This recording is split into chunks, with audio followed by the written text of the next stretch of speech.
Bora! Salve, salve, meus queridos assinantes, inscritos aqui do canal Terra Negra. Hoje a gente vai trabalhar com vocês, o Acordo de Paris.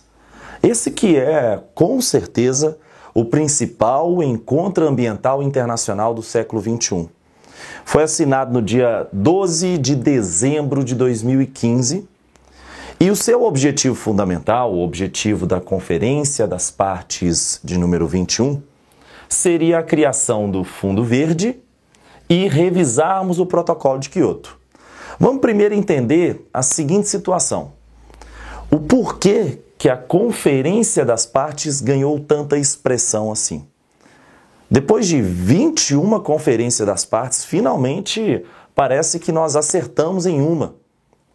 A Conferência das Partes se inicia lá no ano de 95, em Berlim. Então foi o ano da COP1. A década de 90 foi a década mais transformadora em relação ao pensamento ambiental da nossa história. Porque foi justamente a partir da década de 90 que a sustentabilidade passa a ser inserida como tópico fundamental, como uma grande prioridade, não apenas na agenda ambiental, como também na agenda política.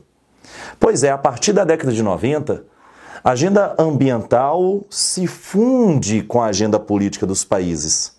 Por isso, discutir sustentabilidade, discutir mecanismos de desenvolvimento limpo, são estratégias fundamentais na diplomacia e na economia dos países, seja do centro ou da periferia capitalista do planeta Terra. A agenda ambiental passa a ganhar força a partir da década de 90. Haja vista um grande encontro ambiental aqui no nosso país, que é o encontro em 1992, a Rio 92, também chamada de Eco 92. Eu vou deixar num cardzinho aqui em cima um vídeo do Nerdologia, trabalhando muito bem o conceito que foi difundido a partir da Eco 92. Vale a pena acompanhar esse vídeo do Nerdologia, que é fantástico, beleza? É um vídeo da parte do Felipe Figueiredo, de História, que é incrível. E veja bem, a partir de 1995, a Conferência das Partes passa a ser um encontro ambiental internacional anual. Então, a COP1 em Berlim, 95, e a COP3 em 1997, na cidade de Kyoto. Só uma explicaçãozinha que você pode estar confundindo aí, tá? Kyoto pode ser escrito assim, de forma portuguesada, ou também pode ser escrita com K-Y-O-T-O, beleza? Então, o Protocolo de Kyoto, que estipulou uma meta fixa de, no mínimo, reduzirmos 5,2% nossos níveis de emissão, acabou não sendo levado a cabo.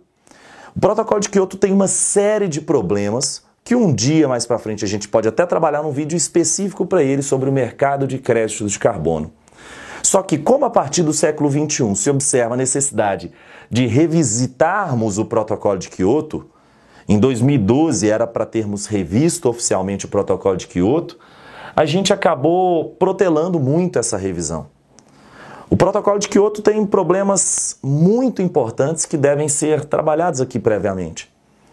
Se você estipula o mercado de créditos de carbono, isso gera um problema porque o principal país, a principal nação e a principal economia no início do século XXI não ratificou esse protocolo, a economia americana. Outros países que ratificaram posteriormente, como a Austrália, também geraram problemas inicialmente. Uma outra necessidade que surgiu a partir do século XXI foi a criação do Fundo Verde. Um fundo que é destinado a proteger aquelas populações, aqueles países que seriam mais afetados pelas mudanças climáticas.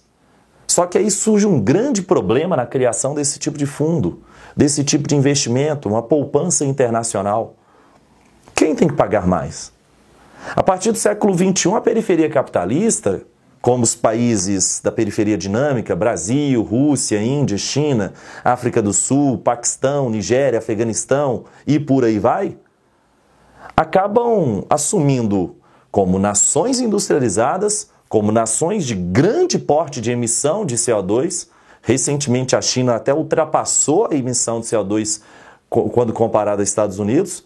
E, portanto, será que esses países têm que doar mais dinheiro, porque agora eles poluem muito. Esses países questionam a decisão da criação de um fundo verde, sendo que Reino Unido, França, Holanda tiveram 150, 200 anos de industrialização fossilista, queimando combustíveis fósseis antes deles poderem se industrializar. O Brasil se industrializa a partir da década de 30 com Vargas, se industrializa de fato a partir das décadas de 40, 50. Outros países latino-americanos se industrializaram só no contexto do pós-Segunda Guerra. Os países da plataforma de exportação da Ásia se industrializaram essencialmente a partir das décadas de 60 e 70, enquanto países da Europa Ocidental se industrializaram no século XVIII. As emissões pretéritas, no início das discussões em relação ao Fundo Verde, não foram levadas em consideração. Se você tem 150 anos de emissão pretérita, você também é responsável por isso. E não apenas eu, que acabei de me industrializar e acabei de me transformar em um estado fossilista. Então vocês entendem que a criação desse fundo é realmente polêmica. E a gente passou boa parte do século XXI discutindo isso. Até que, enfim, o Acordo de Paris conseguiu chegar à conclusão de que nós teremos um fundo de 100 bilhões de dólares anuais e sendo colocados e injetados principalmente por nações centrais. A principal responsabilidade será das nações centrais em relação à criação desse fundo verde. E aí surge a revisita ao protocolo de Kyoto. Vamos revisar tudo. Revisar o protocolo de Kyoto, mas não com metas estabelecidas de forma fixa. Cada país vai ser responsável por sua meta. E isso é interessante. Veja bem, criamos a partir desse contexto os NDCs. São os compromissos determinados nacionalmente. Então, cada nação estipularia o que seria viável para ela. Uma vez a cada 5 anos, a gente revisita tudo isso, aumenta um pouquinho as metas. Então, ficaria interessante. A NDC do Brasil, por exemplo, é fantástica. O Brasil propõe reduzir em 43% os seus níveis de emissão até 2030. É fantástica e ousada. Para isso, a gente vai ter que fortalecer o cumprimento do Código Florestal, que já está sambado, diga-se de passagem. Para isso, a gente vai ter que reflorestar mais de 12 milhões de hectares da floresta amazônica. Nós vamos ter que recuperar áreas de pastagem que estão degradadas. A gente vai ter que melhorar a nossa matriz energética, renovar a nossa matriz energética, aumentar a participação de bioenergia. E é essa a NDC brasileira. Esse é o compromisso que o Brasil criou. É interessante que, quando os países adotaram essa meta, qual é o objetivo? O objetivo é fazer com que a gente não atinja mais 2 graus na temperatura. E aí, para você que está atento em relação a isso aqui que está no quadro, pode até estranhar, né? Pô, não vou atingir mais 2 graus? Mais 2 graus em relação ao quê? Em relação aos níveis pré-industriais. Então você pega o século XVIII, analisa qual que era a temperatura média do planeta naquele contexto. X. Quanto nós acrescentamos depois da industrialização até os dias atuais? Depende, o IPCC determina que seria de 1 a 1,2 grau acima dessa temperatura dos níveis pré-industriais. Então, logo, a gente tem uma meta de não subir mais 0,8 graus ou 1 grau a mais nessa temperatura. Sendo que o objetivo real, se a gente conseguir, é de não subir 1,5 graus Celsius. Bem interessante e bem ousado também, beleza? Então, sempre fazendo paralelo com os níveis pré-industriais. Você me pergunta, e aí? Você acabou de falar que o Acordo de Paris foi um dos acordos mais importantes da história. Será por quê? Isso porque, de fato, as nações se comprometeram. O comprometimento dessas nações em relação à redução das emissões foi muito expressivo. A fatia mais significativa dos países assinaram o acordo e cumpriram o papel, o dever de casa. Lá em 2011, lá atrás, em Durban, na África do Sul, na COP17, a gente já começou a pensar isso. Cada país foi comprar a casa, cada país começou a pensar nas suas metas, até que em 2015, de fato, a gente conseguiu criar, a partir do Acordo de Paris, essas metas flexíveis.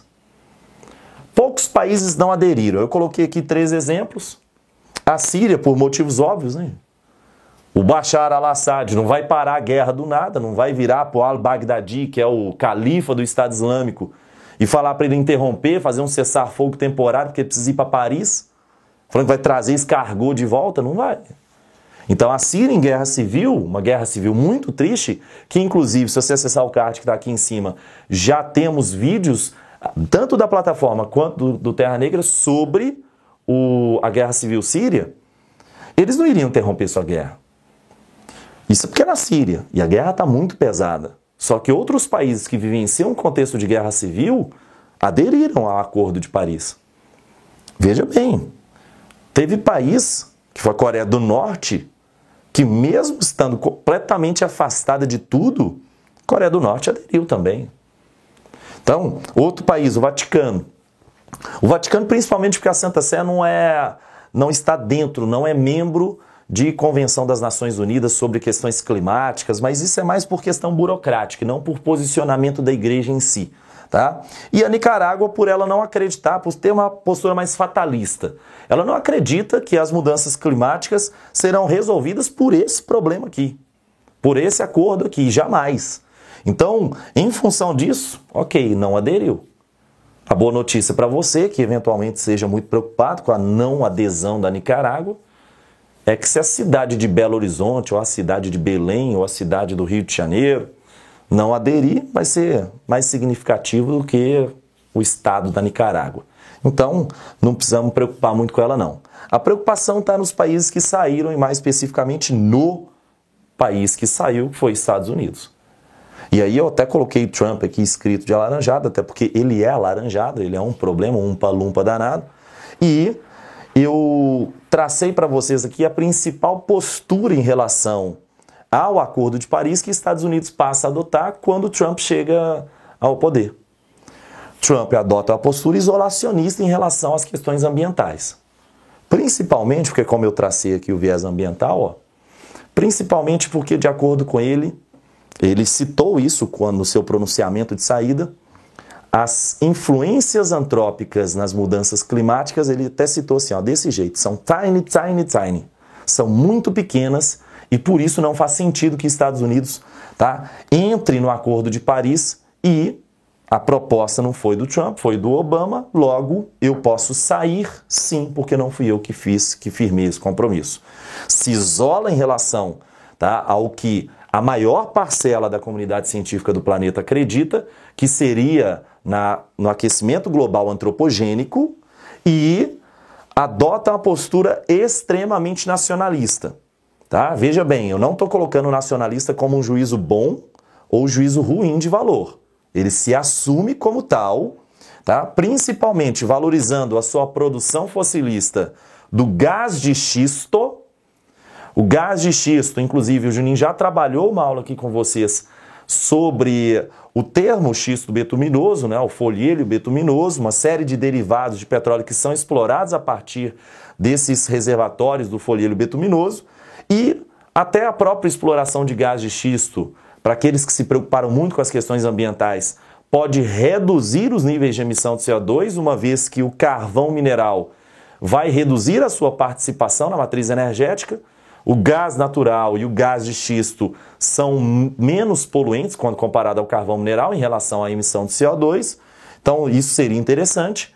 Entretanto, o gás de xisto continua sendo um combustível fóssil.